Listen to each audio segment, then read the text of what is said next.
Hey, welcome everybody. We're live. This is the Jim Masters Show, live entertainment, lifestyle, variety talk show series. How's everybody doing? Happy holidays, Merry Christmas, Happy Hanukkah, and Happy Kwanzaa, and of course, Happy New Year. We're in the midst of the holiday season. Hope your holidays are going well. Hope you're having a good day today. I just literally got in from a TV shoot. Yeah, a weekend TV shoot. It was really awesome. We had a great time. And now we're here in the host chair at Lovety Hall with all of you and you and you and you, everybody watching around the world. Hope your day is going well. And we watch, the folks that are coming in from all around the world. And it still blows my mind to see the folks who watch our show that we hear from all across North America, South America, Europe, Asia, Africa, Australia, New Zealand. And our audience continues to grow as we are approaching almost 900 episodes of our series. It is cool. If this is your first time here, hey, welcome to the Jim Masters Show Live, Entertainment Lifestyle Variety Talk Show series, bringing back the lost art of conversation in style with all of you, with a modern flair and a modern vibe of today. And gang, if you would like to comment while the show is on right now, you can do that in the JMS Lovety Hall chat room. What is that? Well, during the show, we've got a chat room open and available, and our viewers, our Lovety viewers, can actually chat with each other, which many of you are doing already. And you can also chat with us, and we might even sprinkle a comment or two of yours on the screen during the show. So that is an exclusive bonus when you subscribe to our YouTube channel, which is Jim Masters TV. The YouTube channel, again, is Jim Masters TV. That's the channel you're watching right now. And if you subscribe to the YouTube channel, guess what happens? You're a part of the JMS Lovety Squad, the Lovety family of viewers watching from all around the world. And again, if you want to comment and say hi, subscribe to the YouTube channel, costs nothing. That's Jim Masters TV. Hit that red subscribe button. And guess what happens? You can chat in the JMS Lovety chat room, which is really, really cool and really, really exciting. So, how's things going? Did you get all your shopping done? Are you doing all right through the holiday season? Or do you have a few more gifts to get? Or do you still have to start? So many people still have to start. They haven't had a chance to even start their holiday shopping. And we're so glad that you're making us a part of your holidays. You know, we started the show at the beginning of the pandemic, and we've been doing hundreds of episodes day in and day out. And people have just been saying constantly, are you going to keep doing the show? And I'm like, because my schedule during the day is incredibly busy with all the work I do professionally in television and radio, and which I love too. And I said, absolutely. As long as you guys are here and you tune in and you share and you have a good time with us, we will definitely continue doing what we've been doing for all of you, all this entertainment, these conversations, and just really cool stuff. And on today's show, we're welcoming acclaimed contemporary jazz musician and producer extraordinaire, music director, Jay Rowe. He's a dear friend. He's an extraordinary talent, and we're very excited to have him here on the Jim Masters Show. Again, acclaimed contemporary jazz musician, music director. He's going to play live for us as well, which is really, really cool.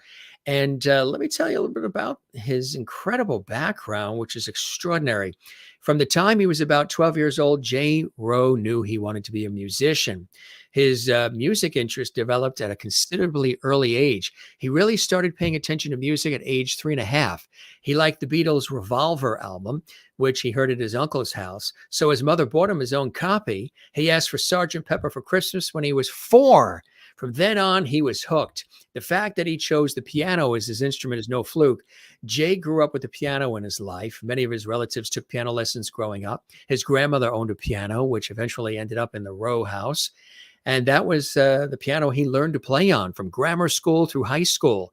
He got into music because of the little Wurlitzer Spinet. He started taking lessons in 5th grade. From then on, his musical concentration has remained focused on piano and keyboards. Says it's an easy instrument to get a sound out of, but it's the hardest instrument to really master, to really play in all those styles. Jay attended New England Conservatory of Music, where he became part of the New Haven, Connecticut music scene, along with fellow Connecticut natives, Marion Meadows and Ron Lawrence. He formed a band that began playing as an opening act for whatever smooth and contemporary jazz acts that played in the area, including the Rippingtons, David Benoit, Bella Fleck, Stanley Jordan, and Jeff Lorber. When sax player Marion Meadows got his record deal and went out on the road, he took Jay Rowe with him as part of his band. He credits Marion and sax player Nelson Rangel for being the catalysts that started his career. He says Marion was a really big influence and a great band leader. And between Marion and Nelson, they were really starting him out. And he got a reputation on a national level. He was writing songs for Nelson and playing live with Marion. Jay worked with Nelson on his In Every Moment CD. And since then, he's racked up an impressive resume. He's played with Marion Meadows and Phil Perry and special effects and Ken Navarro and the late Wayman Tisdale and Kim Waters and Steve Oliver and so many others. And there are so many musicians over the years and across the genres that have influenced Jay that are too many to list, but a few are Vince Guaraldi, Herbie Hancock, Joe Sample, Jeff Lorber. Jay's talents are well known throughout the smooth jazz music community, making him a much respected player in the smooth jazz world. And he's really extraordinary at it. He says basically he's home at the keyboard. And there are times when he's flying home from a gig, off the plane, right into a car to another gig. When he's not making music, he does like to go biking. He went riding 7 miles a day to doing 20. Past 17 plus years, Jay has organized and played in an annual fundraising concert event called Smooth Jazz for Scholars. And one of the things that's really great, he says, about it, being a sideman and playing with a lot of different people, is obviously you get to meet so many great musicians and it adds to your network. And the roster of people have been incredible. And it raises awareness for music education and brings world-class music into suburbia. Jay absolutely loves what he does. He's so passionate. He's a skilled talent. And here are just some of the incredible musical opportunities that you can add to your collection. We'll talk about some of these in just a second, but these are his the albums and singles and more. And take a look. I have these, gang, and we play them often. And I've got 2 new ones that I added to the collection that Jay actually generously just sent me. One is this one here, Groove Reflections, which is unbelievably fantastic. And then, I was hearing this on the internet, and I was talking to Jay when we were talking about having him coming on the show. And I said, I absolutely love your Christmas album. It is really fantastic, folks. You got to get it. It is available. We'll tell you how you can get all this music. As I mentioned, the Jazz for Scholars that he does, this is the one that's coming up in 2023. And take a look at some of the incredible people that will be joining Jay. There, of course, is all of the ways to find out more about it. This is actually the 20th anniversary of this major musical event, but just look at the names that will be joining Jay as they spread awareness about music education. Again, he's a class act. He's got a great sense of humor. He really cares about his music, and he is here exclusively on the Jim Masters Show, and he's going to play live for us as well. So, gang, good to have you here. Welcome to the Jim Masters Show live, and welcome Jay Rowe, live from his home studio in Connecticut. Jay, welcome to the show, my friend. Hi, Jim. Thanks for having me. The pleasure is all mine. Really cool. And you've been at it, I tell you. You've even got that fantastic Christmas album out. Congratulations on all the success. And, I know it doesn't come easy, but you've been working hard and you've been in the music game for a long time, passionate ever since you were a kid, right? That's right. Yeah. Yep. It's been a long time. I started playing going when I was right as I was going into 5th grade, and it's been nonstop ever since. It's been nonstop. I was in my first band when I was 12. Wow. And I always joke that my life hasn't changed much since then. Yeah. I'm just married and have more bills to pay. That's what it is. And the CD collection on the wall behind you has grown exponentially during that time too, huh? Yes, it has. So the pianos, the access to the grandmother's piano and all, that sort of piqued your interest a little bit, huh? And then the Beatles album did it early on for you too as well, Jay, huh? It did, absolutely. Yeah, yes. I heard the first time I tell this story many times because I think it's a good story. I mean, my parents took me to see Hello, Dolly. Oh right, yeah. on Broadway when I was 3. Yeah. And one of my uncles happened to live in we went with my uncle Edmund, right, and my parents, and then my uncle Larry was living in New York at the time, so we stopped to visit him first, and he happened to be listening to Revolver.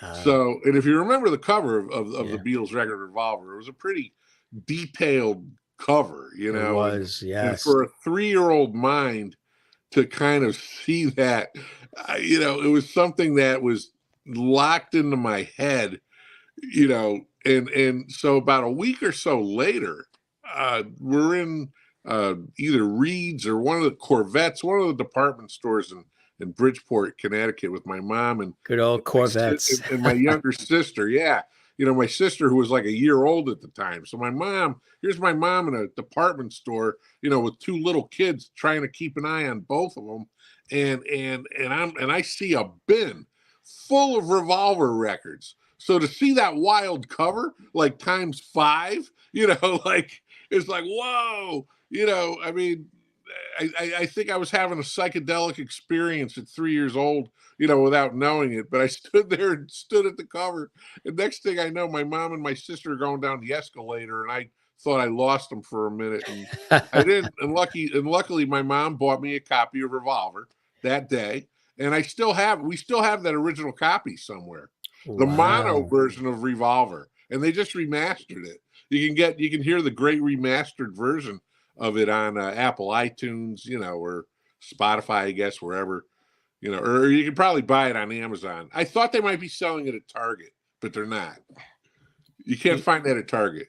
No, you mentioned Corvettes, that legendary department store chain in the greater New York area. That's right. Do you Yeah. know do you know where the name came from? How they developed the name Corvettes? I don't know. Where'd that come from? The I'm close to it, but generally the story goes that the Corvettes department store chain was created by 4.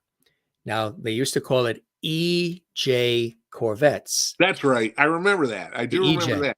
So it was started by 4 friends who were Korean War veterans, European Jewish Korean War veterans, EJ Corvettes, E European, J Jewish, Corps Korean War veterans, EJ Wow. Corvettes.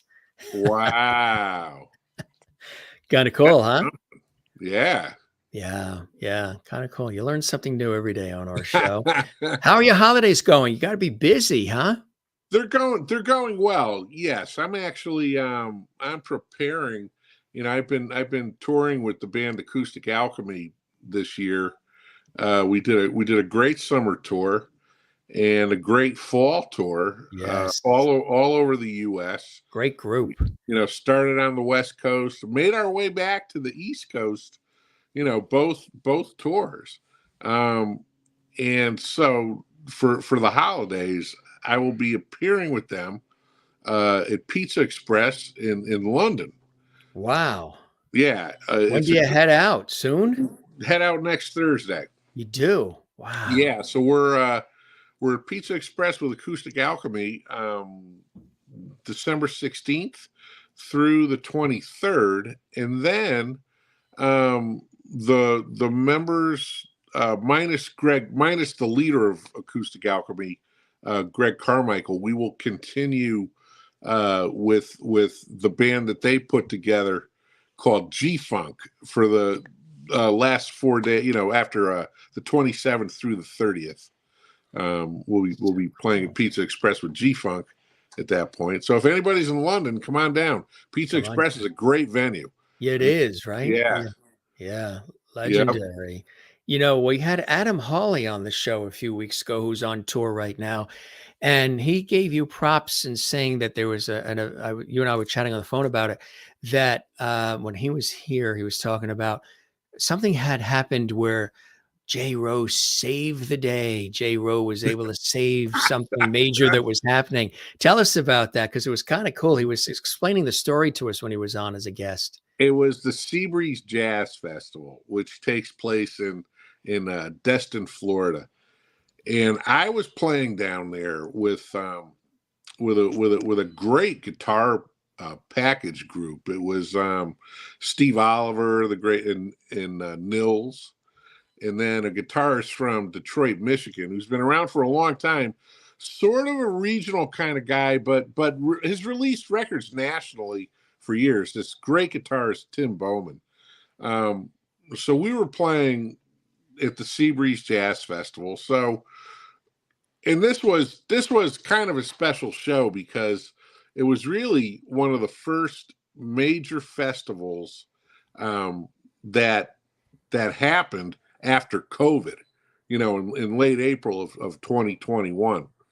I'm not sure if the Berks Jazz Festival happened at that point yet in 2021. It may have, but Seabreeze was among, if Berks was first, Seabreeze was second. So, and besides like Berks and Seabreeze, there's really at this point 4 major smooth jazz festivals in the country. You have Berks, Seabreeze, Rehoboth Beach, and Catalina in California.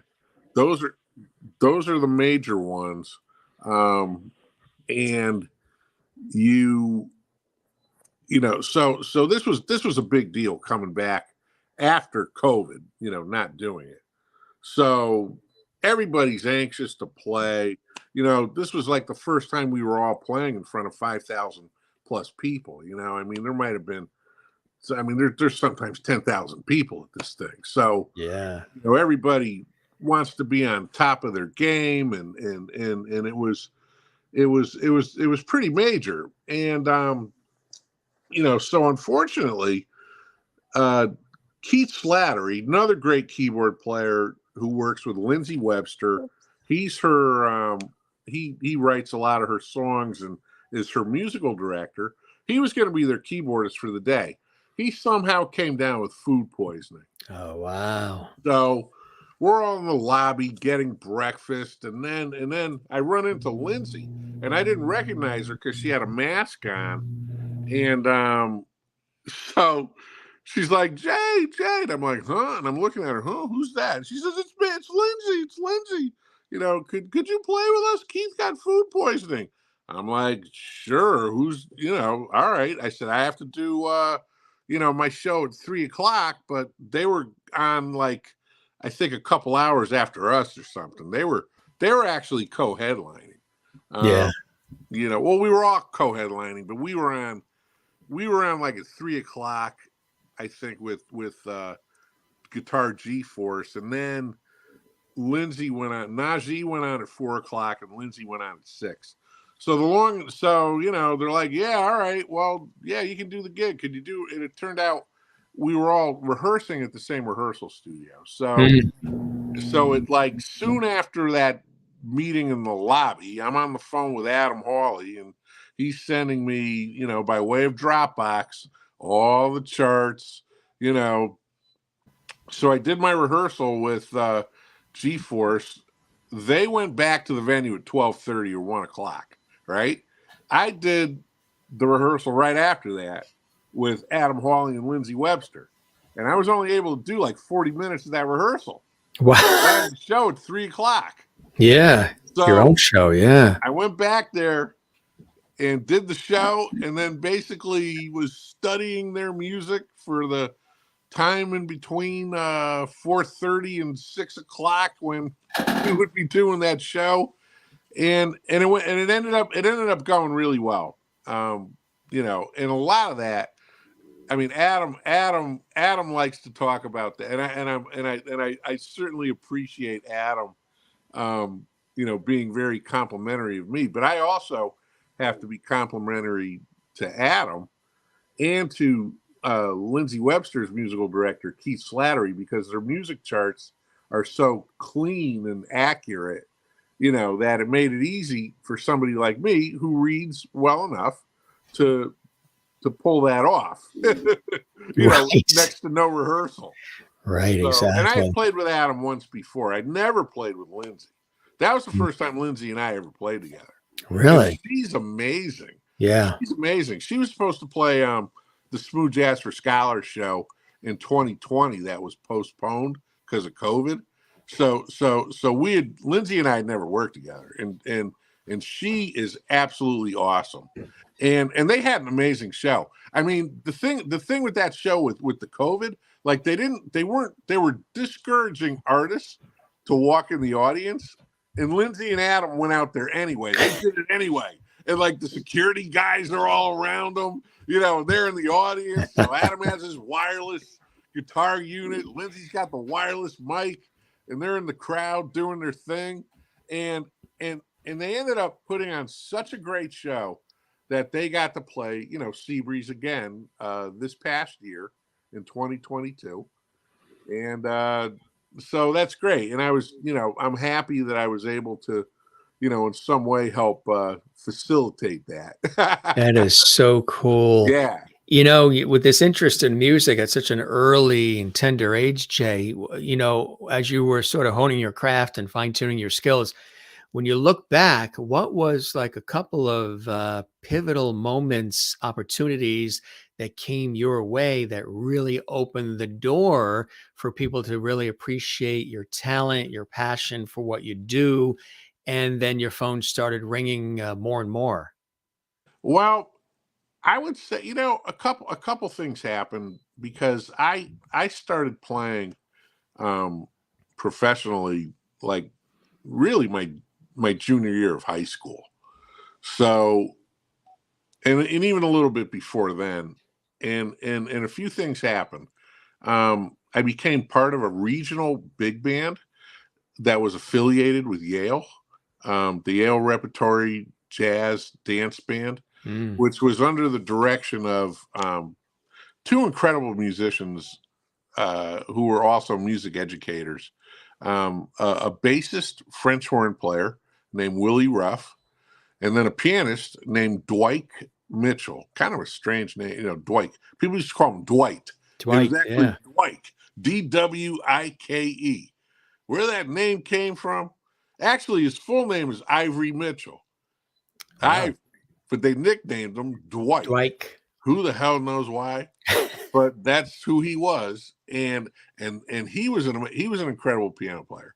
I mean, like a pianist. He understood. He was classically trained. Those two guys met in the Air Force. They were young black teenagers who joined the Air Force during World War II, and they met at an Air Force base in Ohio.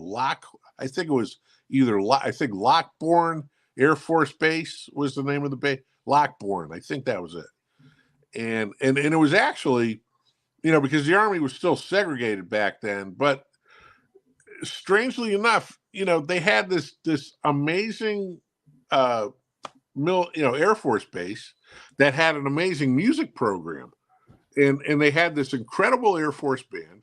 So that's where these guys got their initial music education, and they got such a great education. The colonel they had, who was the band director and ran this whole program, had such a solid program that those two guys were able to. Willie Ruff was able to end up at Yale, as a student and then a professor, and Dwight Mitchell ended up at Carnegie Mellon, right, in Philadelphia. Yeah. So they were able to get quality training all around as a result of being in this music program in the Air Force. And then they both ended up in Lionel Hampton's band, right, in the 50s. And they did that for a while. And then they joined the organization Young Audiences, which is an organization that brings different artists to public school systems all over the country. Usually the PTA at any given school hires, artists to come in and do presentations and performances. And I had first seen them. My mother was a school teacher in Milford, Connecticut, and they were doing a program with Yale. Right, it was kind of a residency. Some students from the Yale music department. It might have been the African Studies department or something. They were doing a residency at West Main Street School in Milford, Connecticut. This is way back in 1974 when I'm in 5th grade. So the closing part of that residency was the Mitchell Ruff duo coming in to perform. So my mom pulls me out of school that day to come see their performance at her school, right? So that was my first exposure to live jazz. So fast forward 5 years later, right, when I'm going into my sophomore year of high school, I had a friend of mine who was a part of the Yale Repertory Jazz Dance Band, and he actually got me in. I went and saw them perform. Then they were starting up rehearsals again, that following fall. So I joined. I became a part of that band, and I learned a lot. I mean, we played original like Count Basie charts. It was the real stuff. Like nothing was dumbed down. Right. I mean, if we played the song Killer Joe, that Quincy Jones made famous, we were playing the original big band chart. That they might play on the Tonight Show or something. A very sweet sound, yeah. Yeah. So that became a huge part of my jazz education. Also attending neighborhood music school, like the summer program that they had there. They had a jazz ensemble that I became a part of. And through those different things, I met different musicians. Then I ended up at ECA, Educational Center for the Arts. That's where I met my dear friend Ron Lawrence, who passed away last year. But we began our 42-year, association because of ECA, and that's really what I try to emphasize, about the benefits of music education, how it really is responsible for starting some people's careers. Right. Just who you meet in high school band or, whatever. I mean, you never know who you're going to meet. And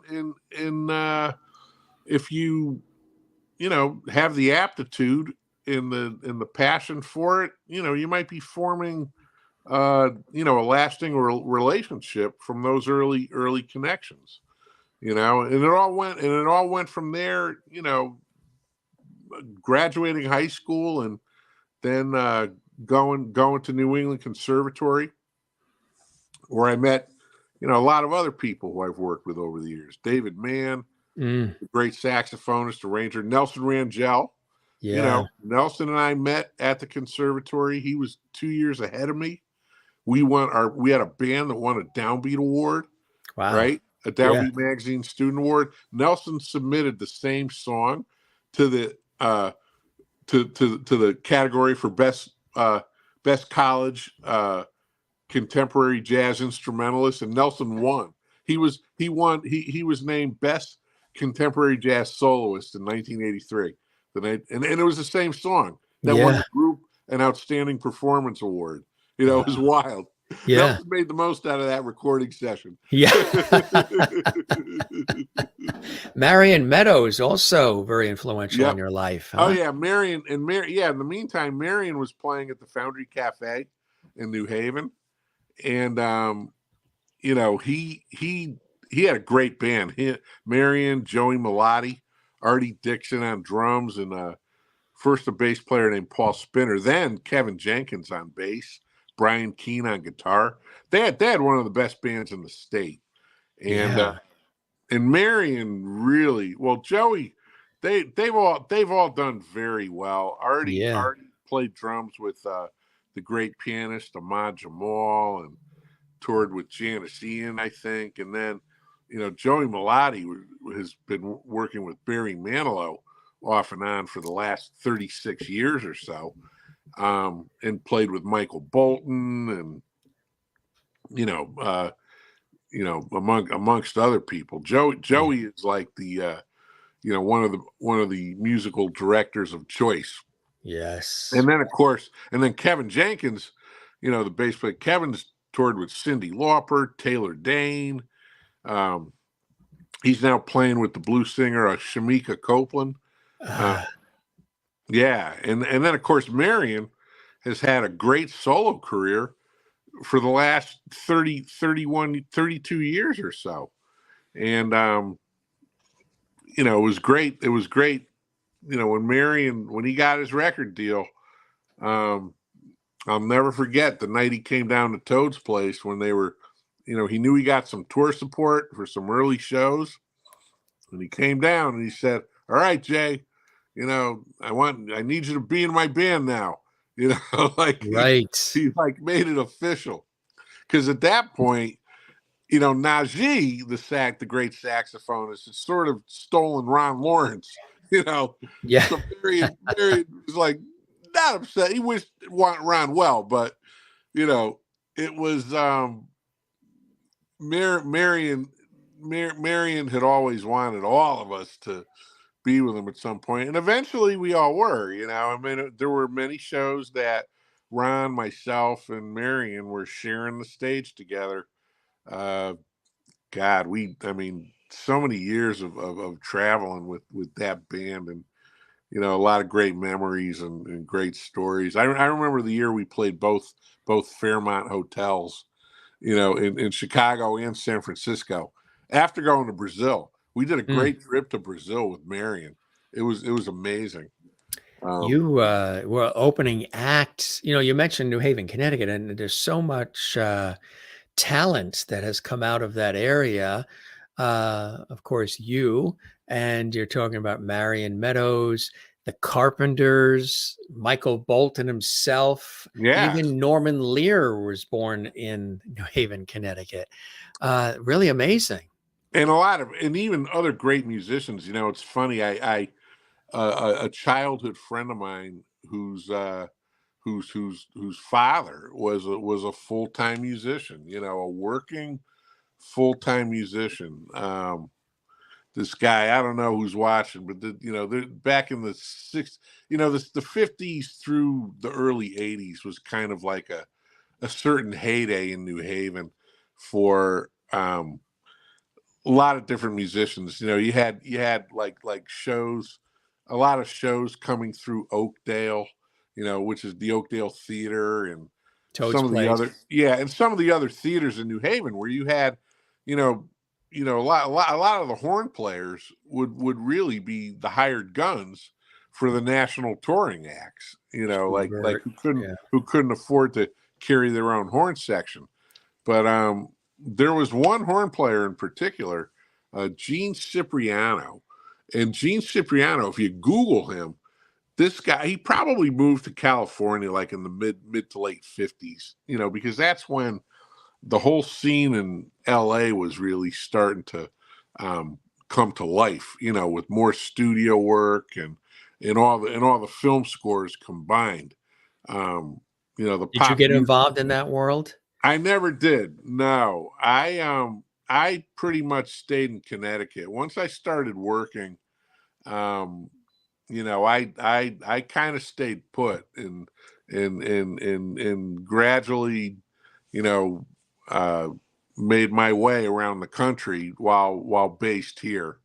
It ended up working out.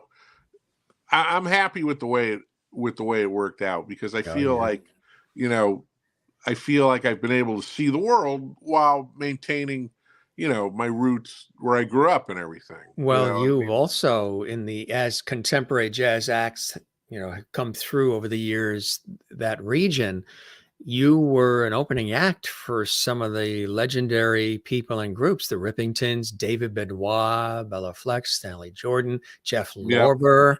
I mean, that's pretty cool being an opening act for some of those names over the years, huh?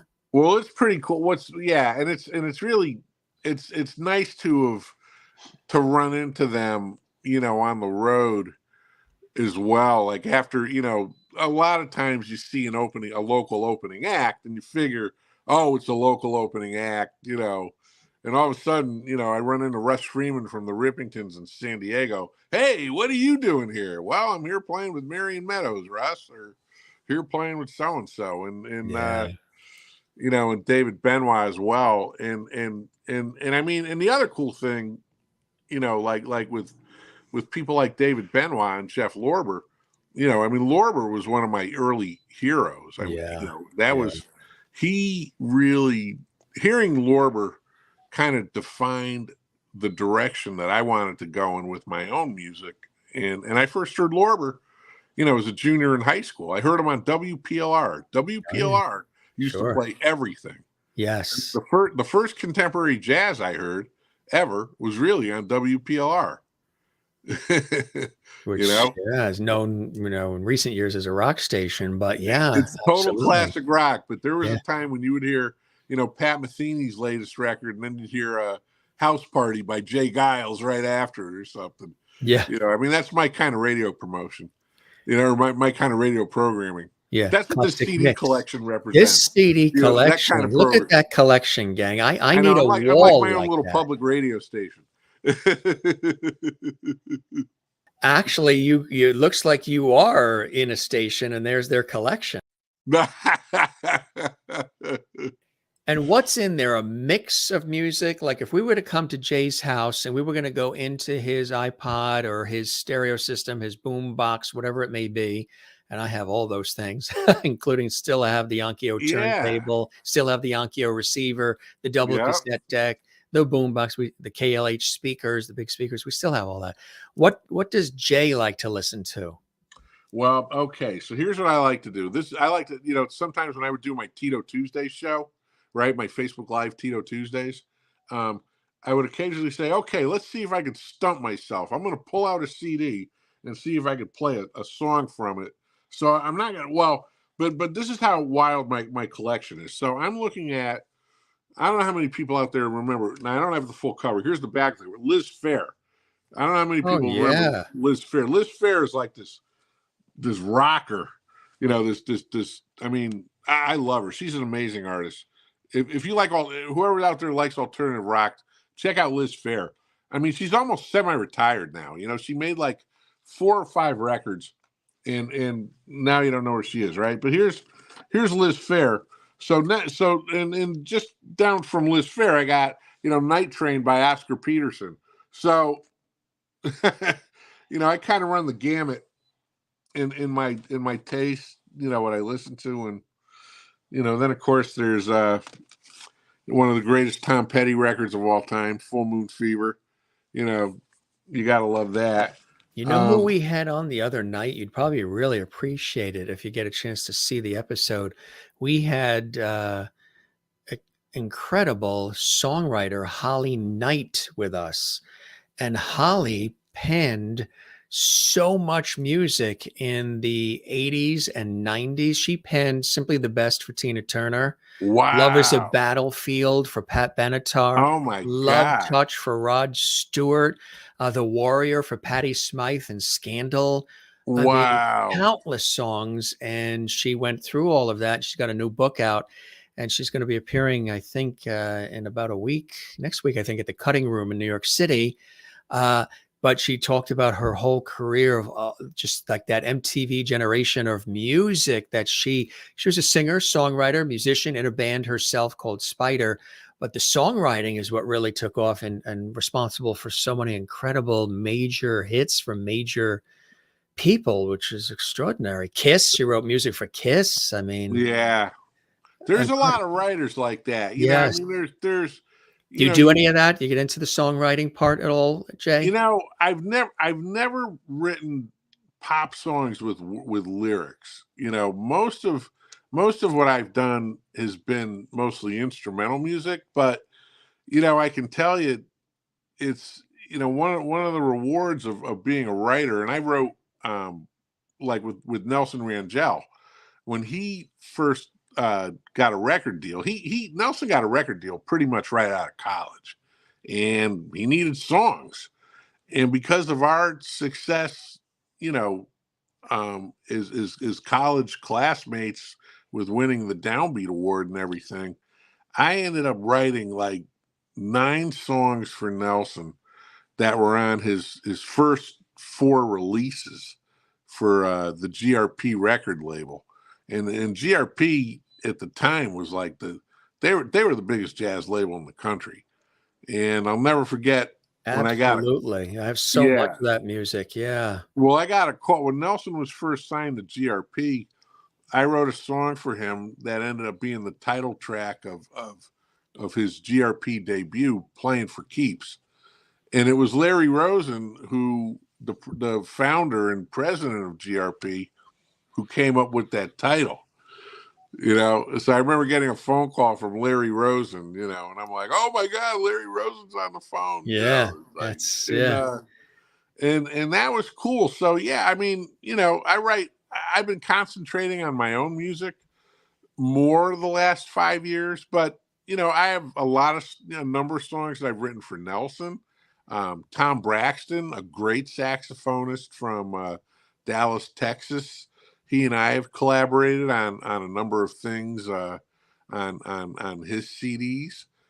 Ken Navarro and I have written together Yes. on some of his records, and I was thinking today, I need to get writing for other people. I mean, my stuff, my own records, luckily have done pretty well over the last 5 years. My Smooth Ride record, I had what for me became the closest thing to having a couple of hits. The songs Smooth Ride and Rosemary's Tune got a lot of play on satellite radio, on Watercolors. And Are you in so what vehicle are you actually in there? That's such a cool shot. We used that in our initial promo. We said that's such a cool shot. We got to use it in well, the promo. and, But and I have to give credit to our mutual friend, Steve Steve, Cooper. oh, that's Steve, huh? Steve Cooper Cool. took Steve Cooper Great did the photographer. cover for that record and took that picture that was in his lovely girlfriend Cindy's Mitsubishi Eclipse convertible. Wow. And you and I have been to many a Super Bowl party at Steve and Cindy's. And That's right. you go into that one room he's got with all of these incredible, I mean, Jack Nicklaus, I mean, all these people he's had an opportunity to photograph. And I've even done some photo sessions with him as well. That's a great creative shot. That's really a smooth ride. I mean, it's perfect. And you look so happy there. You got the keyboard, you're in the red sports car. It's just, you're in your element in that shot, Jay. Oh yeah. So much so it chokes you up, right? Yeah, I just got a tickle in my throat. Sorry. That's it. If you need water, go ahead. You can No, I'm always, good. I'm good. yeah. But so that really has done well. And I want to show some of the others too. And you can tell us a little bit about them. I love that jaywalking. Yeah, that was a funny cover. I Yeah. and it felt right for a title, Right. kind of do a play on words with my name with Yes, exactly. with the term jaywalking. Very cool. That's my second CD, and that was great. That was co-produced by a great bass player, guitar player, Chris Parks, who's worked with Layla Hathaway and Najee and Oh yeah. many different artists. And I met him, of course, through Ron Lawrence. Ron, he had produced Ron's first two first two CDs, and yeah, so that's the second CD. And I mean, the one thing I always tried to make CDs in a way where they don't sound dated, Right.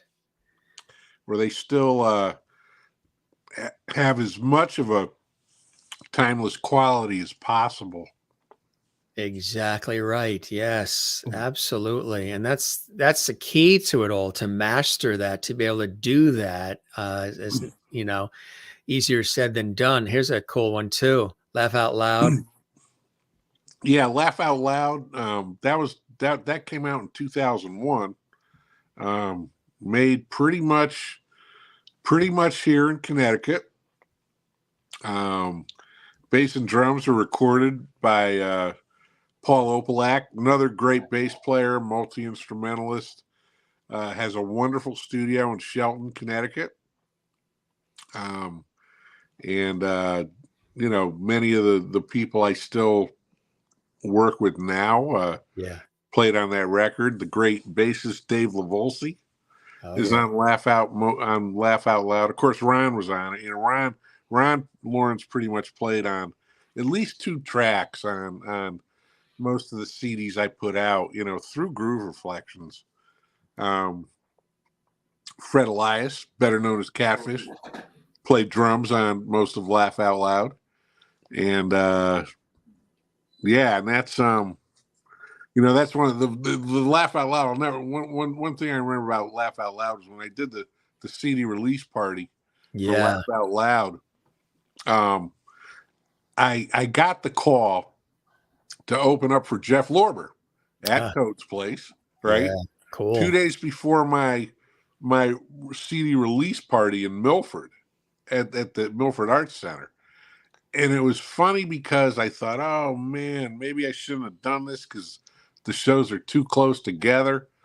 But they were both successful shows. I mean, we had Lorber's audience. I sold like 35 CDs that night.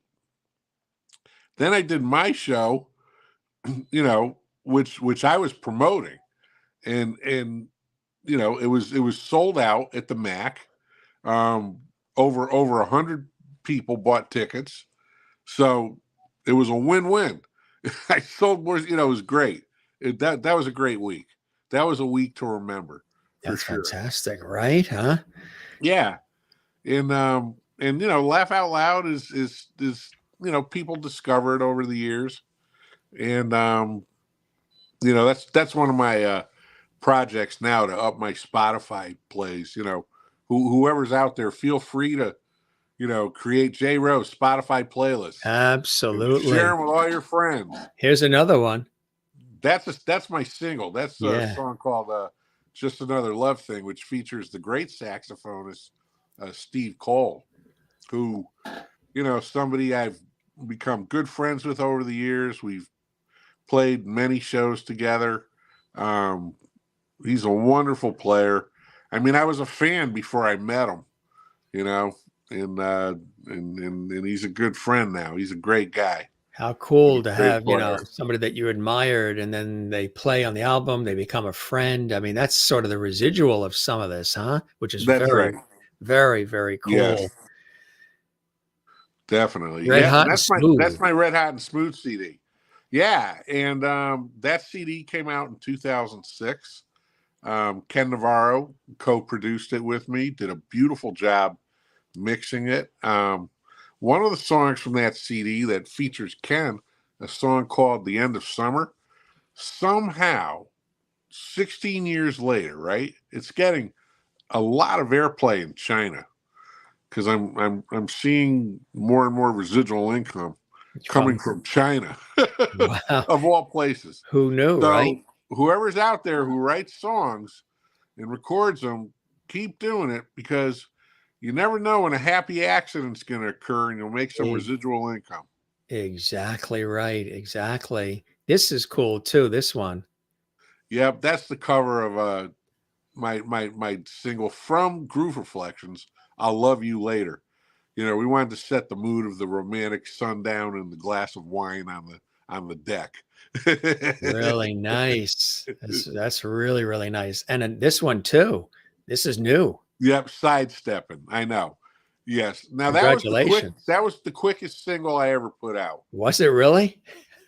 Yeah, we were, you know, kind of just getting back into stuff, you know, after COVID. So I had one of my marathon bass and drum recording sessions, and you know, we had to.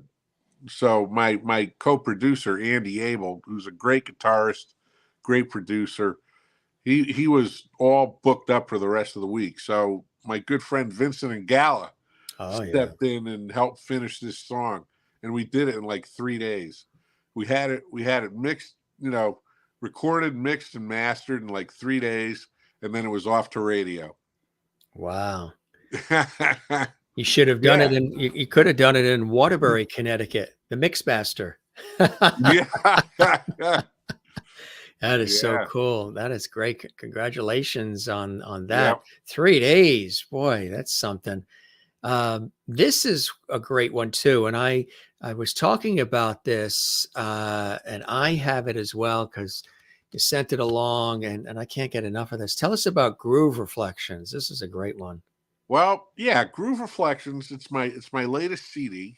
Um, 10 you know, songs. Yeah. yeah, most of the songs were pretty much written um, during COVID. I had put out the first track, "There She Goes." That was actually released as a single in 2019, and then um,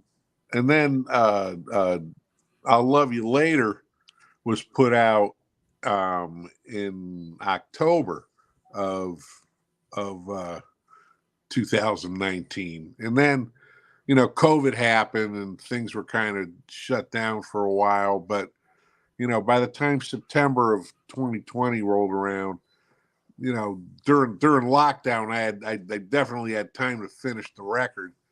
So that's pretty much what we did. Um, it was all recorded, and then we finished it. Around April. I had product in May, and then I released it nationally and internationally. It was on all platforms uh, by September of 21, and or September of September of 21. 21, right. So you were busy during the pandemic situation. You I were mean, I tried to keep myself as busy as possible. We were doing some outdoor gigs. Myself and Timmy Maya, and Trevor Somerville, who plays drums with me, who plays drums with myself and Timmy. Our band stayed really, whatever outdoor shows there were that were still happening, we were doing them, and it was great. And then I started my Tito Tuesdays Facebook Live show that I'm going to bring back. I'm going to bring back Tito Tuesdays, and I'm sure I will set up a proper YouTube channel for that as well. That seems to be the way to go. Facebook Live was very convenient and fairly easy to use, but like I'm seeing with this, the YouTube thing seems to be that much more effective, and I'm certainly interested in exploring this whole medium much more, and building a channel. Another great one is this one too, and this is so apropos for the time period. And again, I first heard this on, the streaming services. I think it was AccuRadio. I'm like, my God, that sounds so good. Who is that? And I saw it said Jay Rowe. I'm like, oh my God, Jay. And it's this one here, which of course is the Christmas one, which this is literally like hot off the presses, and there we have it there, full screen. Tell us about this one, and congratulations, because I'm hearing it played a lot, and it is so good. Your arrangements and interpretation of the Christmas favorites, very good. Sleigh Ride, Do You Hear What I Hear? Oh, Come All Ye Faithful, Deck the Halls, The First Noel, O Tannenbaum, What Child Is This? Jingle Bells, Joy to the World, Auld Lang Syne. And you've got some on here that you don't necessarily hear on the radio that much, like, What Child Does This, and some of the others, Oh Come All Ye Faithful. Sometimes you hear more of just the secular. You've got a mix of everything on this album. Tell us about this, and congratulations. Recommend this one too, folks. You can get it in time for the holidays. It is really good, and it'll get you moving, and you just feel really good listening to it. So the Christmas CD, and initially I did Jingle Bells was like the first single, and I can't go wrong with Jingle Bells, right? And that was another one. Now that arrangement originally was on Jessie J, the sax player. She did a Christmas CD a few years ago called California Christmas. And I did an arrangement of Jingle Bells and Hark the Herald Angels Sing on that CD. But Jessie did Jingle Bells as a ballad, right? So I figured that gave me that made it easier for me to do my own version of it, because I just simply took the arrangement I did for her that was a ballad and brought it back to its almost, original tempo, more up tempo. Right. And almost kind of a Latin groove to it as well, Right. So Right. so I quickly got that out because I'd always wanted to do a Christmas single. So that was another thing where we quickly recorded it, Yeah. quickly mixed it, and I got it to radio just in time to get added to many of the playlists. Watercolors on satellite radio Yes. played it right when it came out, and they played it last year as well. Tell us, for people that aren't familiar with how it all works, there are certain cutoff dates for certain times of the year, especially with the holiday music on radio and streaming services. There's a certain date you got to get it to them for in order for it to be in the rotation and actually being played during the season, right? Yeah, usually you probably have to have it in, like certainly before Thanksgiving. Like I just released my version of Joy to the World, and that we set a radio ad date for November 21st, but they actually were digitally serviced, meaning my radio promoter emailed all these stations digital copies like a week ahead of time. And Very cool. and then like with Spotify, see, it gets even more complicated, because if you're going to be on a playlist, Spotify likes to get things before anybody else does. Right. So to be a contender for a playlist, oftentimes they want things 2 months in advance. You know, I'm laughing because I haven't been meeting that deadline lately, but I'll deal with that. Watercolors is satellite radio is really the one you want to get. I mean, you want to get them all. Yeah. But frankly, satellite radio is paying the most royalties. Right. Although Spotify really is, Spotify can be the story of the tortoise and the hare. Like slow and steady wins the race, because, and what more and more artists are finding out, you build your Spotify listenership, that goes on, that's continually happening, whether or not you have a song on Watercolors or not. I mean, when you get hundreds of thousands of monthly listeners, it all starts to add up. And what's really incredible about the whole streaming thing, like big artists like U2 and Nirvana, I mean, they have like 40 million monthly listeners. So they're now figuring out how to still make money within the current business model. Because the music industry has changed in terms of how the music's distributed now. It's changed greatly over the years. Yeah. Yeah.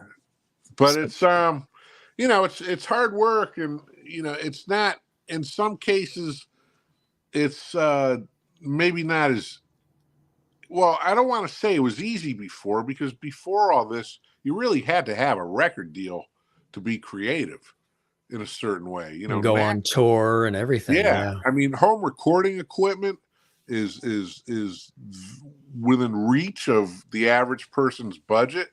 So once you learn how to really use the equipment, I mean, and if you have something to offer, it's a more level playing field than it ever was. Right. Which makes it harder to get on certain, mediums, because, to satellite radio's credit, they're not just playing the name artists only. They're really giving everything a fair listen. And if they like it, if they like something by a lesser known artist more than something by a better known artist, they are playing the records that they like more. Which is terrific. Gives them an opportunity to be heard, right? And be, in those leagues, which I think is really awesome. So this has been well received. I mean, it's got a lot, again, 10 great songs on here, and your versions are. Yeah, we had a great week. Like the first week at radio it actually ended up being #1 on the smoothjazz.com holiday music chart. There it So is. that was kind of cool. I never had a number one anything before. That is Never. really, so the Christmas one really did it. Well, it did. I It- mean, yeah, it was, Sort of it was universal the and first time it was the first time I could actually say with it, with an honest, straight face that I was number one for a week. I mean, this week it dropped down to number 7, but I'll still take top 10. Hey, it was number one. I still have the picture of the number of the number one chart. So well, after people watch this Jim Masters show episode live and archived on our YouTube channel, Jim Masters TV, we'll get it back up to the number one. yeah, Now, the other that'd be thing great. too, and for folks joining us, welcome. I'm your host, Jim Masters. We are here. It's the top of the hour right now, and my very special guest is a great friend and acclaimed contemporary jazz musician, producer extraordinaire, music director as well. Jay Rowe, coming to us from his home studio in southern New England and Connecticut in the greater New York area. He's going to play live for us as well, which is very cool. We appreciate him doing that. And he's got countless, material out that you can really enjoy, including the Christmas CD and so much more. And, when you really think about it, I think it's really cool because the other thing that you do is you're very big with music education. And one of the first things that gets cut when budgets are tight in schools is the arts, especially music. For me, music very big when I was a kid starting out because the violin was the very first instrument for me. And I love the music classes, going all the way through. You do this really cool thing where you bring in now just to go to like one concert for just one of these artists would be a treat, but you have this magic way of being able to round up and assemble fabulous people who are very big and kindred spirits with you, who believe in music education. And you put on this incredible Smooth Jazz for Scholars. This is the one coming up April 28th and 29th. That's 2 days. You can go 2 days or you can go one. I would say go 2. But look at some of the fantastic names that are going to be there as well. Like you mentioned, Ken and Nelson and Marion and Kim and JJ and Paul and Jesse and everybody that's here. When did you, 20 years ago, it's the 20th anniversary, but what was it about this, this idea that inspired you to want to put something like this together? And it's been going 20 years. Unreal. Well, back in 2003, I was fortunate enough to be working with both, Kelly Minucci in special effects and Ken Navarro and Marion Meadows, at the same time. I was doing dates with all 3 of those artists. It was great too, because my wife at the time, before we were married, she was living in California, right?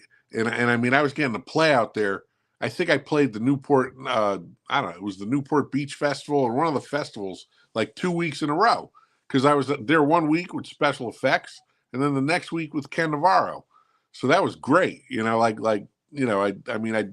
was traveling so much and playing with all 3 of those artists. And then of course, Nelson Rangel and I had been, friends for years. And I of course, wrote tunes for him and played on many of his records. So, because I just had enough access to these 4 artists at the same time, I thought, wow, I could put a show together and have everybody on it and just get a backing band for everybody. And this should be great. So I went to a good friend of mine who's partnered with me with Smooth Jazz for Scholars, who's really the production manager of the whole thing once we're on premises that the days of the show. My good friend Kevin McCabe, who used to work with the Hartford Jazz Festival for many years, and has a morning radio show up at Trinity College every Monday, WRTC, It's the Daybreak Sunrise Jazz Show with Kevin McCabe, and he had from working with the Hartford Jazz Festival, he really knew how to put an organized budget together for a show like this. And he basically laid out the template for me that I've been following ever since. And so we did it the first year, and it was really the biggest thing that I'd ever been involved in putting together. I was prepared to lose money. Thankfully, we didn't lose any money. We had a healthy enough profit that first year that we split with both high school music departments in Milford, Jonathan Law and Foreign High School. And then we thought, well, wow, this worked out great. Let's do it again next year, and it's been going ever since. And in the 20 years we've done it, we'll have now had, I think, like 32 different artists in the smooth jazz genre. It's incredible. Play the show, and it's competitive. I'm not sure that some of the local people who are not as familiar with the genre, I don't think they realize that sometimes in putting the show together, I'm competing with other events that might be going on within the same weekend that I'm trying to schedule this show. And the one thing, I always do is coordinate with the Lyman Center at Southern Connecticut to make sure that we're not overlapping, with any of the shows that they're doing. They've got amazing shows. Yeah. Yeah. Because it's pretty much the same audience. I mean, there's no point in competing with each other, Right. So I think Jonathan Butler's there tonight. Yes. Yeah, that's right. That's right. I forgot about that. Yep. Jonathan Butler and the great saxophonist Grace Kelly. Yeah. Huh? Yeah. Isn't that incredible? Yeah. So you're so that's been really helping out music education, that event, huh? What a beautiful thing to do. It's been great. I mean, it's it's hard work.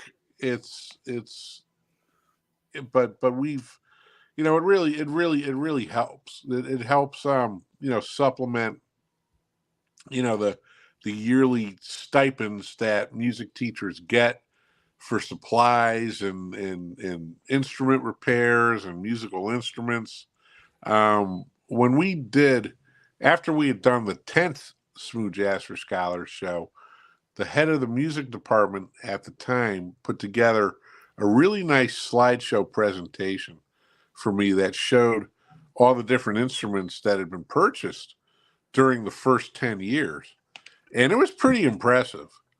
And the other cool thing that's happened as a result of this is that, from time to time, people will donate instruments as well to me to donate to the music department. Wow. Yeah, so that's, it's nice that avenue's been created as well. Absolutely. Through this whole thing. It's a full circle situation for you. You're giving back on so many different levels with performing and playing and just giving all this great music, but then taking it a step further and educating others who are coming up or who would love the opportunity to have the chance to even do it, which I think is fantastic. It's really, really a cool idea. And again, the 20th anniversary coming up in 2023, which is awesome, my friend. Somebody asked, I think, are you by your piano? And I said, yes, he is. Did you want to play some fantastic things for our fabulous audience? I'm going to play. Yes, I'm going to play. I'm going to play my version of "Do You Hear What I Hear?" Oh, cool. And I hope. Wait, let's just see. You might not see the keys as well. Yes, you have a trusty production assistant helping you, a fabulous camera person. That's great. How's the piano sound? Sounds really good. All right, so this is Do You Hear What I Hear from Ho Ho Ho, Merry Christmas. Very nice. And there is that album again. We will bring it up on the screen. Jay Rowe is our very special guest. It's going to play from the album itself, Ho Ho Ho, Merry Christmas. Gang, if you're enjoying this episode, give us a like on our YouTube channel, leave a comment, and don't forget to subscribe to our YouTube channel, which is Jim Masters TV. Share the lovity. Jay Rowe's going to share the lovity right now. Do you hear what I hear on the Jim Masters Show live? Take it away, my friend.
Wow, I bet you've never heard it played that way, gang.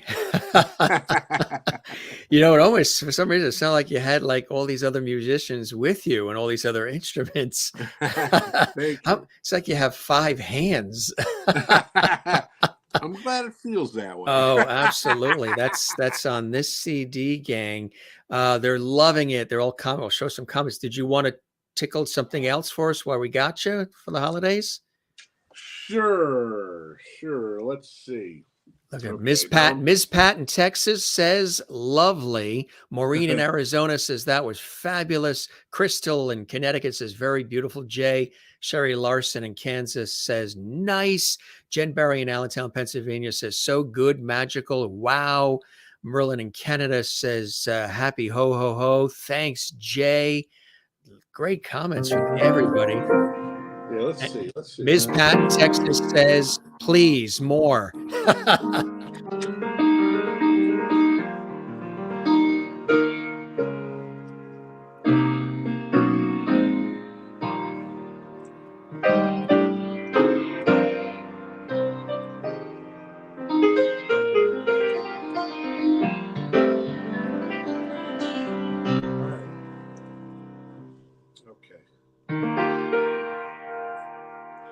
So I'm going to try the first Noel. Oh, nice. Very nice. Really nice.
Perfect. Yeah, I love that little boom at the end. That's fantastic. That is absolutely beautiful, my friend. Thank you. Really, really beautiful.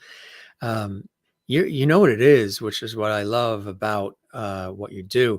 You are so all in as you're doing it. You know, there could be an earthquake going on around you, and nothing is going to stop you. Maureen in Arizona says, "Okay, that made my eyes leak. So beautiful. Thank you, Jay. What a treat." And Merry Christmas and Happy Holidays, and everybody. Crystal's saying sounds amazing. Merry Christmas to all. Claps from Ms. Pat in Texas. Merry Christmas from Mona in New Orleans. Good to see you, Mona, watching from New Orleans. Great jazz capital of sorts, huh? Have you played a lot in New Orleans, Jay? Only once, believe it or not. Got to get Once. back, right? I got it. Yeah. That is really, really terrific.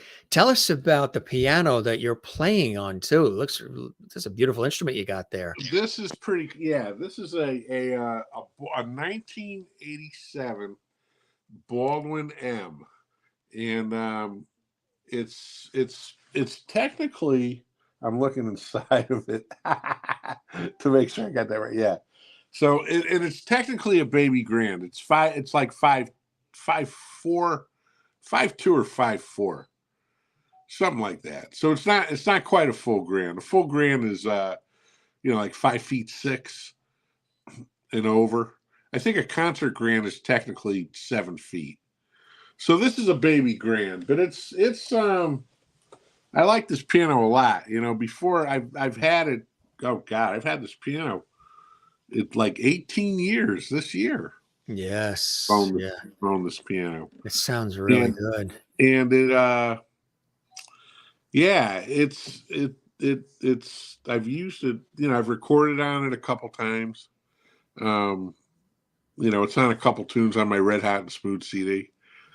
And it's great. And I really love playing it. It's funny because in my music room here, in the house we used to live in, the piano and the organ were in the living room, and then I had a smaller studio upstairs. So now this is a much bigger room. So I have my whole setup, in this room on the second floor of the house. So it works out really well. And I'm excited about eventually recording this piano. It takes a little bit of extra work, to record a piano, because you want to get it tuned first and then mic it up. The software they make these days, it's so convincing. But there's something as a player about playing the real thing. Right. I mean, the software comes incredibly, incredibly close. Mm-hmm. But there is something about the real deal. I just played a show in Mallorca, Spain, and on that bill, it was a great festival that they have in Mallorca and in the Algarve coast of Portugal, and they had both pianists David Benoit and Bobby Lyle. Wow. And the promoter rented a great piano for both of them to play on. And it makes a difference. I mean, when you're on the real deal, you do play differently. I mean, I react differently on this piano than I would on an electric piano. Right, exactly. They're closer and closer. I mean, I've been playing digital piano since 1987. And at first, like the way the keys felt, if I didn't play a real piano for like a month or so, I really felt the difference. Now, I usually don't go that long without playing a real piano, but now they make the way the keys feel on the newer electric keyboards is much closer to the real deal, than it was 35 years ago when they first started making them. Merlin in Ontario, Canada says, I bet the piano movers loved carrying the piano upstairs. Did they take it apart or the legs off, or how did they do it? They take the legs off, but we had an interesting. I won't mention the moving company here in Connecticut that we had that didn't set the piano up. I had to call another. Yeah, they left it on its side. I had to call another moving company to come set it up. It's not that hard. Actually, if you learn how to do it the right way, anybody can move a piano. It's almost anybody. I mean, it is heavy, but to take the piano apart, it's really knowing what leg to loosen first. That's the trick, right? Well, yeah, because you have to lean it a certain way. Yes. It's pretty funny. Make sure you loosen the right one. Yeah. And there's people there to catch if needed. That is funny. Other instruments that you play as well. Tell us about that. I don't really play any other instruments. Do you get into guitar at all or any? I started playing the guitar. Yeah, you did. But I'm not, I don't know, I have enough. It's for me, this is enough, to deal with when you're playing all types of music. That's really what takes most of my time, learning different music for all the different situations and people that I'm playing with. But I mean, Yeah. I've thought about maybe playing guitar. I would, eventually maybe I'll play bass and guitar. I like to play the drums. I mean, if the closest thing I have to a second instrument that I could play would be drums. That would be the drums, right? Yep. Yep. You have room in the house for that too, or do you have to get rid of the Yeah, we couch? do. We actually have a drum set. We haven't set it up You there do? yet. Yeah. Yeah, we do have a drum set. That is cool. That is I play a great. lot of left-hand bass. Oh, you do? On most of the local gigs I do, I play left-hand bass, and it's funny when I see like other musicians in the audience who are looking for a bass player, and they don't, then they realize it's me, covering the whole thing. They're surprised by that, right? Well, there was a time when I surprised myself. Somebody played a recording of our band. They made a really great recording, and I said to the guy, "Did we have a bass player that night?" And and and he says, "I'm not sure." And then I heard like a familiar bass figure, that I would play, and I realized, that it was me playing left-hand bass that night. Wow, So that's incredible. Do you like touring when those opportunities come along, Jay? I absolutely, yeah, yes, I do. It was a lot being out for a month at a time this year. I'd Yeah. never done that before. But it turned out okay. It went by fast. We were moving, constantly on the move. So there wasn't a whole heck of a lot of time to think about it, being away. Yeah. Yeah. But it was balanced because I enjoy being home. I mean, I enjoy Yeah. the time I spend at home. But this is I mean, we got stuff lined up with Acoustic Alchemy next year, and more dates are coming in, and it's a great group to be a part of. I mean, another group Legendary. whose CDs I bought at Cutler's in New Haven, Yes. and it's a pleasure to be playing music, that I was a fan of, and all that. That's a pretty, that's a nice position to be in. I spent many an hour digging through the bins at Tower Records over the years. Missed that Yeah. place too, huh? Yeah. Getting in there and sampling, listening, and then digging through and finding some gems, and even finding some material from Europe and other places where you're like, wow, I never heard that before, but let me Oh listen to yeah. that. And wow, that's really good. Yeah, I love the vibes too. I love that. I love that vibraphonic sound. You don't hear that a lot, but you do hear it in smooth jazz. They do Oh bring yeah. that in, that sound, and flute too, like like a You Nestor like Vibes? Torres. There's this Yeah, really cool band called Vibes Alive. Vibes Alive. They're great. They're really. really great. Yeah. Yeah. Wow, that sounds cool. I'll have to give them a look. Nestor Torres on flute. He's Yep. amazing. Nestor's great. And you have a ton of music from somebody that you had last year at the Scholars event, and Peter White, very talented guitarist, Yeah, Peter's great. He's isn't he? great. Yeah, Yeah, he's from a England. pleasure to work with. Yeah, Loves to play. yeah. How often? I mean, do you play every day, even if you're not doing it, where you're recording anything? Do you come into this room and do you end up playing at I least a will little bit each some. day? Yeah, yes, I do. Sometimes some weeks more than others. It depends. I mean, I've been chilling out a little bit lately, but I'm about to really get into it and warm up because I got these shows in London coming up. Yeah, So, I'm about to, really get into really. Yeah, practicing, for these show, for these upcoming shows. But I try to play a little bit every day. I don't sit down for like I want to start sitting down for like a solid hour and a half. right. And really, I've been trying to learn more classical pieces also. I want to finally build up a solid repertoire, of 15 to 20 classical piano pieces that I've wanted to play, for years. That's So, really cool, huh? and I'll be working on another CD, You in the are. coming months too. Oh yeah. That's really cool.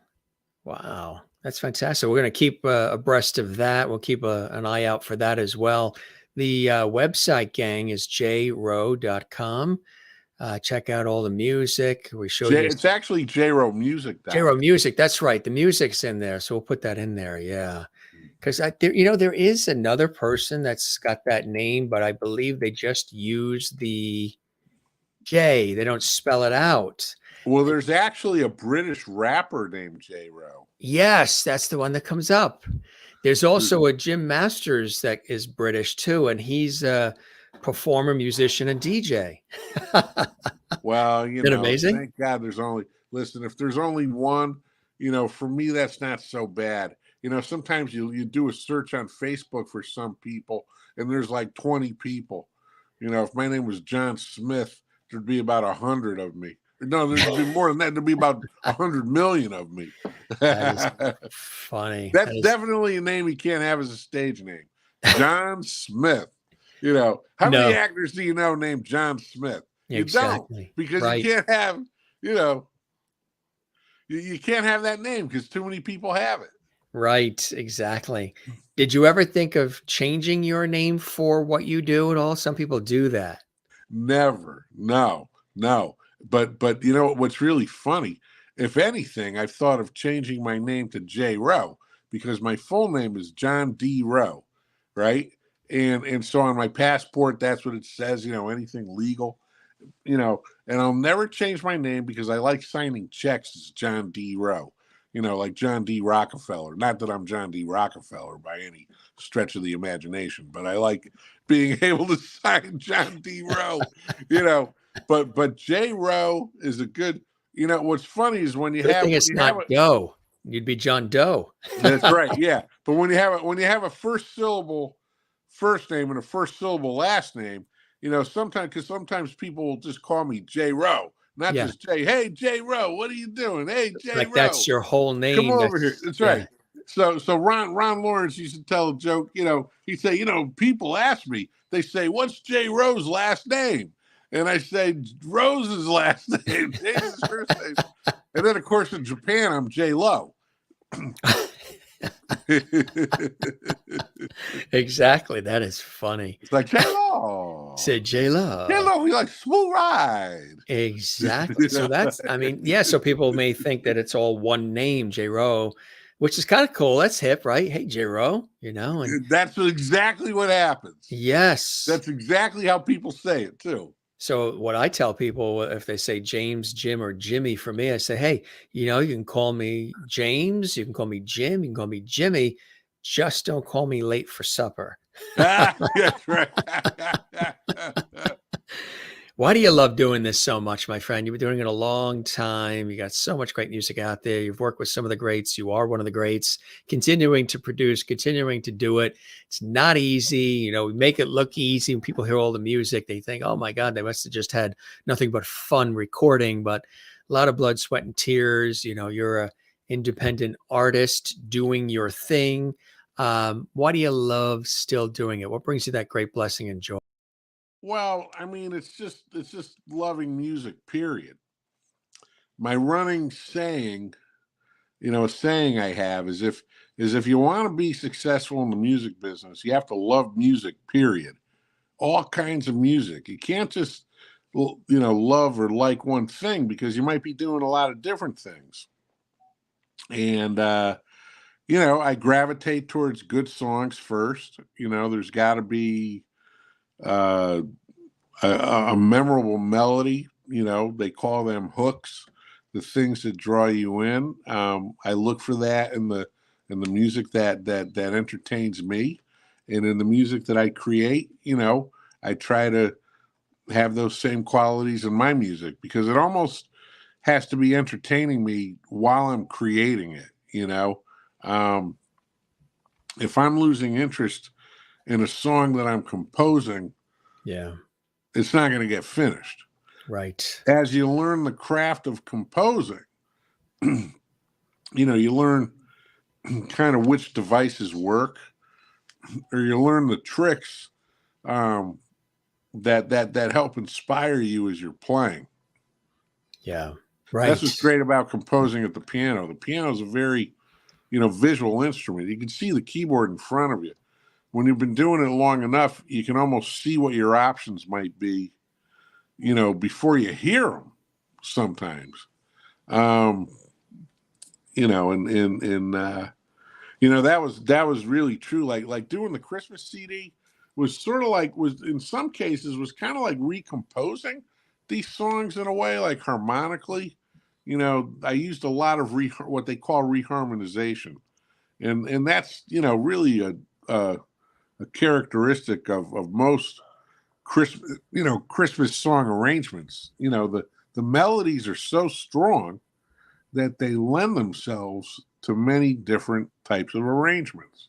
Right. Right. Exactly right. There is something about Christmas music that really does that. And I've got a massive Christmas collection of all kinds. A lot is instrumental, the big Percy Faith orchestras. I mean, all of them. And you hear all these different interpretations. And just that's why when I heard yours streamed, I said, wait a minute. I thought I have in my collection every version you could possibly create and arrange for these classic Christmas melodies. And then here's Jay Rowe spinning it differently. And I'm like, wow, that's Well, fantastic. it's infinite. It's infinite, like the possibilities. Yeah. I don't know if I'll ever do a Christmas record again. I mean, I don't really feel the need to. You mastered Um, that one for sure. Yeah. you know, although you never know. I mean, I was surprised that Jessie J did a second Christmas record, but she Yeah. did. I mean, Yeah. Kenny G did two Christmas records. Kenny You G, know, right? Jim Brickman does a ton of them. Yeah. yeah, but this is the kind of record like I like the way this is formatted. I mean, I could do a Christmas concert every year Yes, you could. just based on this record if I wanted to, Yes, you and it'd could. be fine. Christmas comes once a year. Right. I don't know if I need 30 Christmas songs in my catalog. They're not You- all public domain either. And see, that's important because see, the cool thing about public domain as a composer, now this is yes. just a little inside music business stuff here. But when Yes. you do a Christmas arrangement and you register it with your Performing Rights Society, ASCAP or BMI, your arrangement counts as if you wrote the song. It's your version of it, right? That's right. And that's really cool. When you start making royalties on your arrangements of Christmas tunes. Exactly right. Yes, exactly. I can't believe how quickly you put that album together too, like you said. It was like 3 days. I mean, it was another another one of my 3 day specials, outside Yeah. of Jingle Bells, because I wrote the charts. I was here at this piano, like arranging it, or I think I might have even I think I don't know, some of them I may have wrote the charts, the actual music that the bass player and drummer were reading. Um, I may have done some of that even away from the piano because I was just thinking what I was going to do. But then, or I'd have the music the music writing software up on the computer, and I'd go to the piano, play something. Oh yeah, that works. All right, let me pop that in. You know, That's and cool. that's how I did it. Yeah. And it was done. I think the charts were written. We had one recording session where we did the remaining 9 songs because Jingle Bells was already finished. Although my diligent producer Andy Abel made me redo my piano part for Jingle Bells for the album version because he liked the sound of the piano on the other tunes more than the piano sound that was on the single of Jingle Bells. Yeah. So he says, "Oh, you got to do this again. The piano sound is so much better. Just replay it." I'm like, "I don't want to replay it. I don't know if I can play it as well." But the album version, they're in the single version they're both equally good. I like them. I like them both. Absolutely. Crystal in Connecticut says, thank you, Jay, for sharing your beautiful music with us. I wish you continued success with your career. Hope you come back. I will buy your music. Absolutely. Yeah. Thanks. And Yeah. you can buy my music. I'm taking orders through December 14th if you want it in time for Christmas. Through the website? Well, through the website, or I'll tell you what, anybody who's watching now, I am now doing orders by way of Venmo or PayPal. Oh, yeah, sure. That's right. So for anybody who's interested and wants to buy any hard copies of my CDs, my Venmo is John, John dash ROWE dash 43. Once again, Venmo is John, capital JOHN dash capital ROWE dash 43. And then all you have to do is put a note in with your payment, with your shipping address. And we're going to do a little special today for the Jim Masters show. Lovities. We're going to do for love. Yeah, we're going to do 2 CDs, one for 15, 2 for 20. Wow. You could have one Christmas CD for $15. I'll sign it, of course. Or you could have both. You could have both Ho Ho Ho and Groove Reflections for $20, and I'll sign them both. And I use PayPal as well. PayPal, my PayPal address is Funhouse63, right? That's FUNHOUSE 63 at AOL.com. Funhouse63 at AOL.com. That is the PayPal address. And I think that probably covers it. Most people seem to use either Venmo or PayPal. PayPal as well, too. That is really, really cool. Jen Barry in Pennsylvania says, Jay, you are now a lovity on the Jim Masters Show live. That's that word when I said light, love, and levity. And I said it too fast. I said levity. And how does it make you feel? There are, as I say all the time on the show, there's Oscars, Emmys, Peabodys, Grammys, Tonys, all these incredible awards. But when you get designated a lovity on the Jim Masters Show, are your feet tingling right now? Most people say their feet start tingling.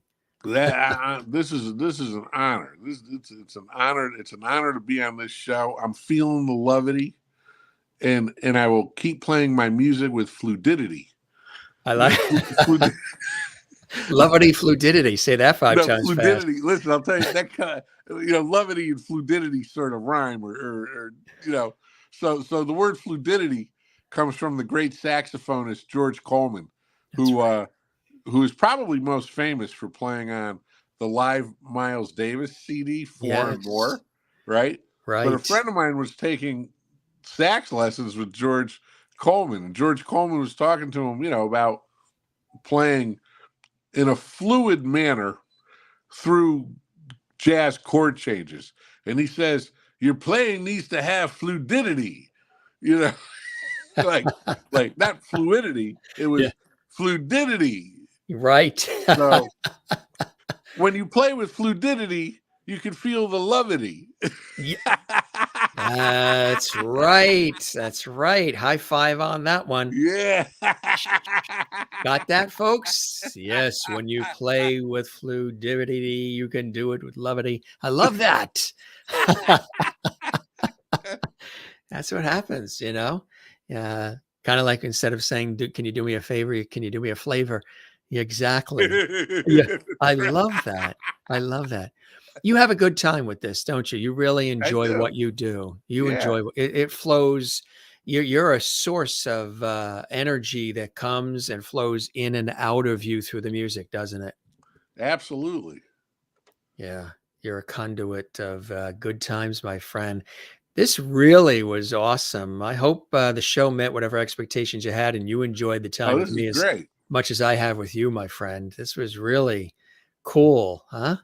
Thanks. Well, we should do it again. Absolutely. And somebody else that agrees, that always pops on our show towards the latter part, is Mr. George Burns is in the house. That's great. He looks like he could be an Oh uncle of God. yours. He could be an uncle of yours, or right? Yeah. He has more hair than me, though. George Burt.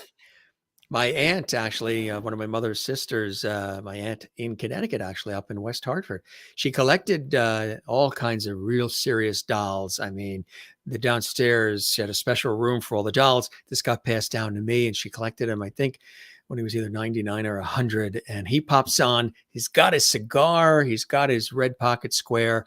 And he said, you knocked it out of the park, Jay. He loved the music, the conversation, all the levity. And he sends you greetings and love from himself and from Gracie. And yeah, he played God in the movie. So you got God on your side, Jay. Not too bad, Right. huh? With God on our side. The Bob Dylan's. Exactly right. Joe Baez. Exactly. Mona in New Orleans says, thanks. Great music. Thanks for spending time with us, Jay, and Merry Christmas. And to you, Mona, Thank as you. well. Mona, one of our longtime lovedies here on the Jim Masters show, coming to us from Louisiana.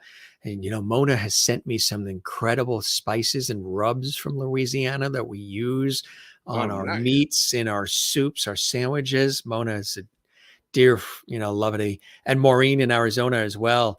She says, it's our honor. George, you can go back with your martini now. He has a martini down below. It's our honor to welcome you into the Lovely family, Jay. Thank you for the entertainment and amazing conversation. Maureen watches in Arizona.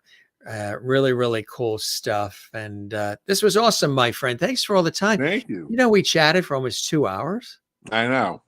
And it was really cool, wasn't it? It flows by in the New York minute, you know? It does. I don't even call these interviews. I always call these conversations because my style is conversational anyway. So That's right. There's that website, jrowemusic.com. Jay, to you and yours, all the blessings and joy of the holiday. And again, truly, I hope you enjoyed your time with me as much as I have with you. I did. This was great.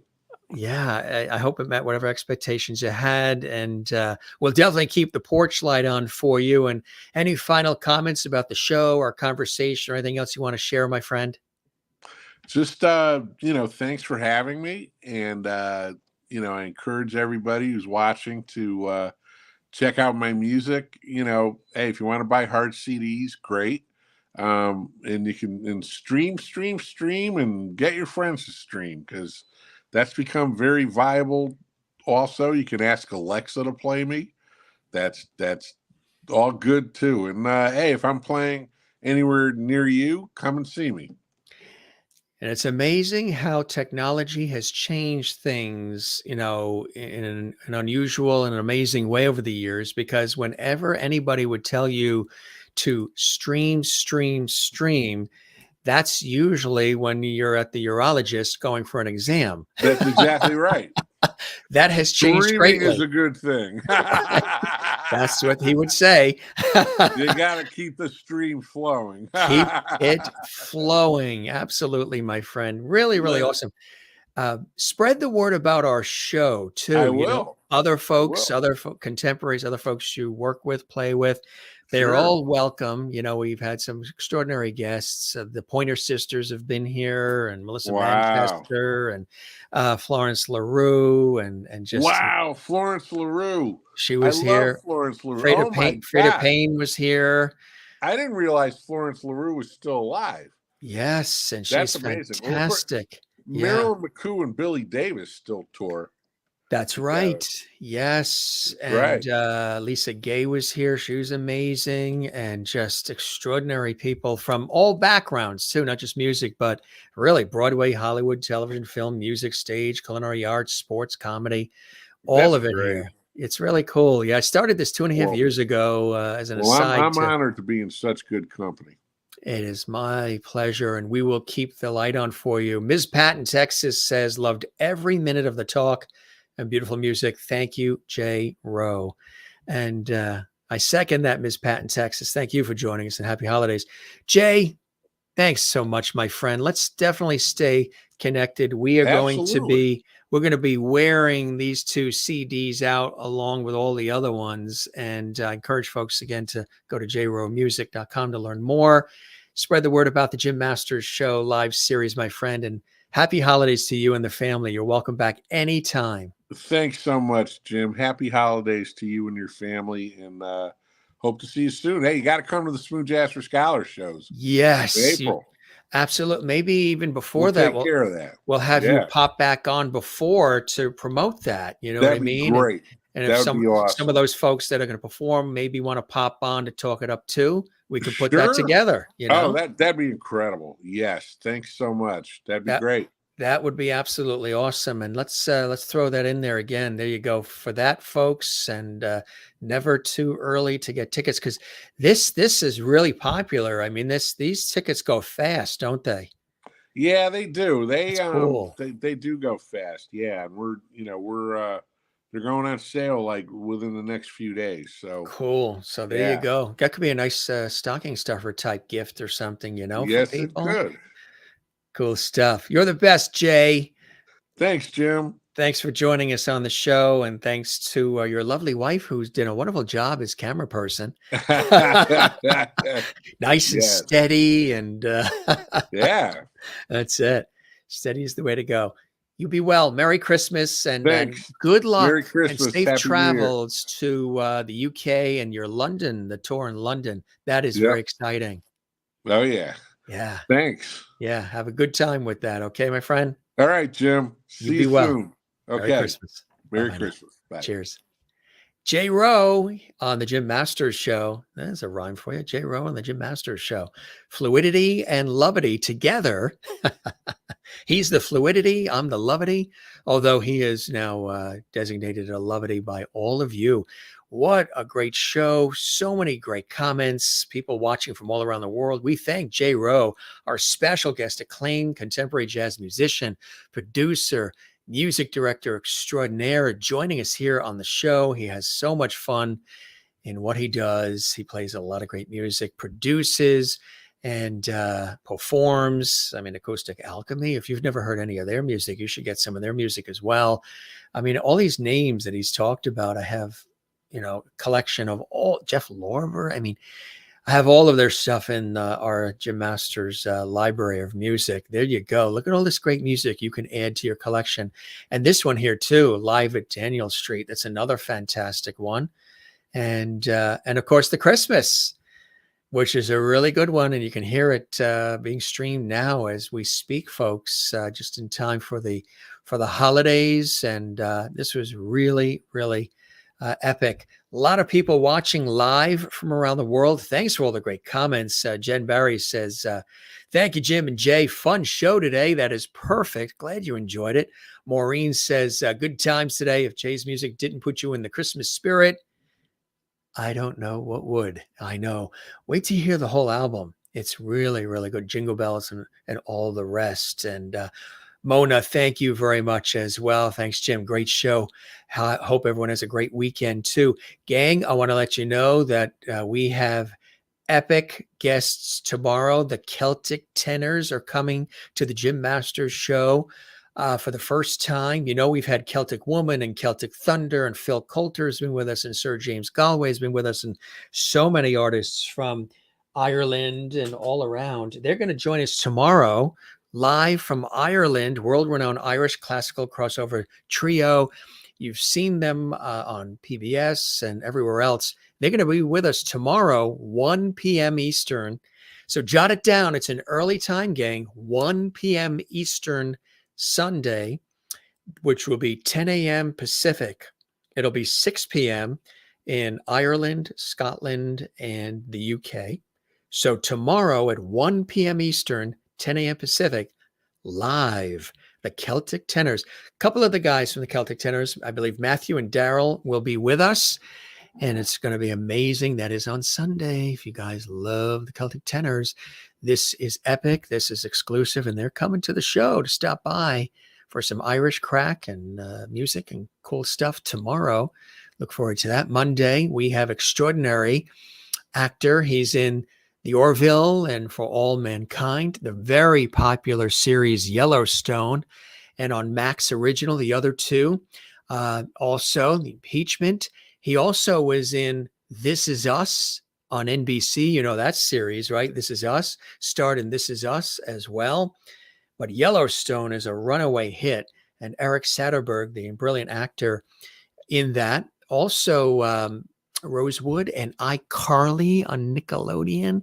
Brilliant actor. He's going to be with us on Monday. Coming up as well, very soon, Jeff Altman, legendary comedian, magician, and more. He was on David Letterman some 40 times. He's a dear friend of David Letterman. He has an epic episode coming up on the show. And again, today, Jay Rowe, great friend of our show and of mine, acclaimed contemporary jazz musician, music director. He played live for us a couple of holiday tunes there for you on the Jim Masters Show. Hopefully that puts you in the holiday spirit, which we love doing. Really cool cat, and so cool to have him here on the show. Thanks to everybody, all of our regular lovedies that were joining us here today. I know some of you really like when we do an earlier show. Literally, I came from a television shoot that we had this morning at like 8 a.m. and then rushed here to Lovelady Hall and changed things up and turned on the lights, and here we are. It's been a really busy day. Haven't had breakfast, haven't had lunch, haven't had dinner yet. But we're going to make up for it in about 10 minutes. We are going to make up for it, and we're going to have BLD, breakfast, lunch, and dinner. And then tomorrow we're here on Sunday with the Celtic Tenors. And of course, we've had Celtic Thunder with us. You've had so many artists that have been with us as well. Let's check in with some of these fantastic comments coming in.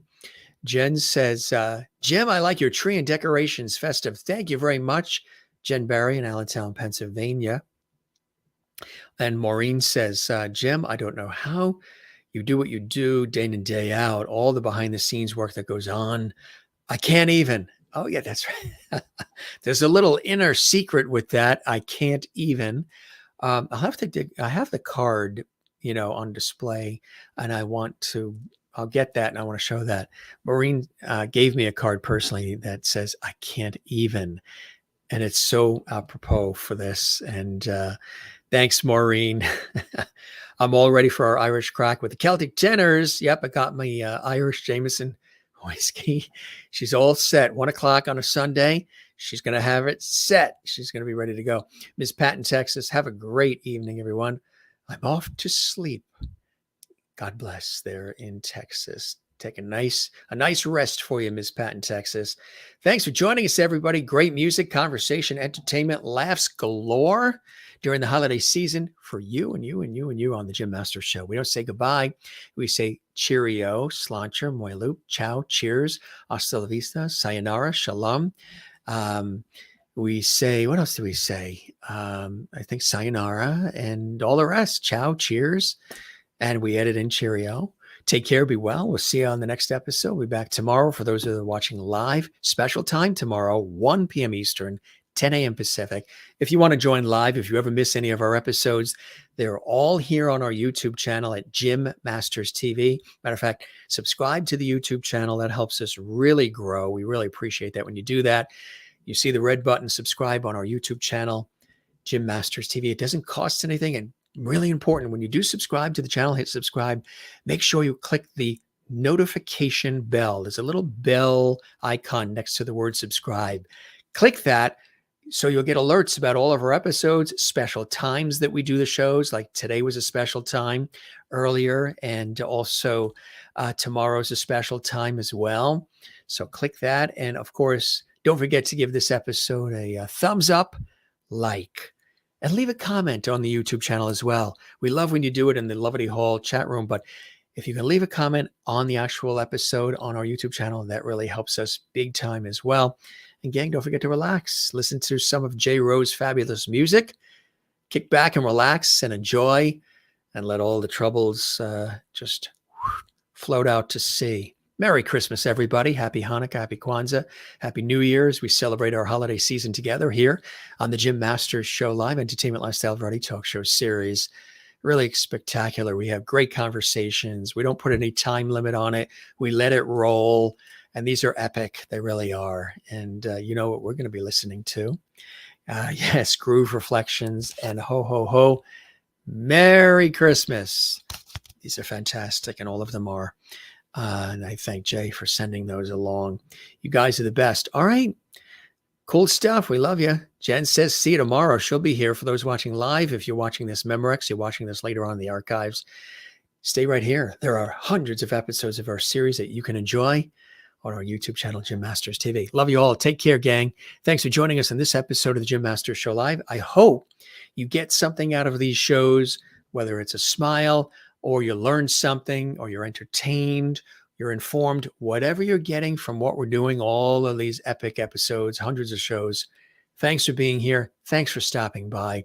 Spread the word. Tell everybody you know about what we're doing here. It's different. It's unique. It's special. And we bring you in. We welcome whoever is watching, whoever takes the time to watch and support and celebrate, share the links on their social media, whoever stops by our show, live or archived. We appreciate it. We value you greatly. You're duly noted, and we thank you very, very much.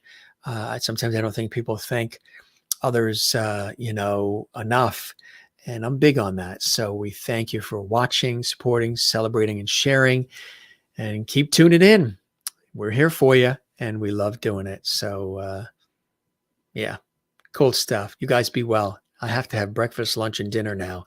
I haven't had a thing to eat because we were at the TV shoot all day, and now we came here at Liberty Hall to entertain all of you. So if you enjoyed it, leave a comment for us too. Let us know what you like about our series, about our shows, some of the things you like. We love to hear your feedback. Leave comments on our YouTube channel, or you can do it on our social media at Jim Masters TV. Of course, our Facebook group, The Jim Masters Show, Liberty Hall. You can find me on social media at Jim Masters TV on Instagram, Twitter, and Facebook, and all the rest. All right, gang? Good stuff. And we got a nice Christmas tree from Mona in New Orleans. Mona, so good to see you here. We love you, and thanks for being here as well, and everybody who's tuned in. You be well. Merry Christmas. Happy Hanukkah. We'll see you on the next episode. Cheers. It's time for your host to eat. The stomach is grumbling, and we got to get some BLD, breakfast, lunch, and dinner. Don't know what we're going to do yet, but we're going to dig in. Thanks for digging into this episode. Cheers and be well. Happy holidays.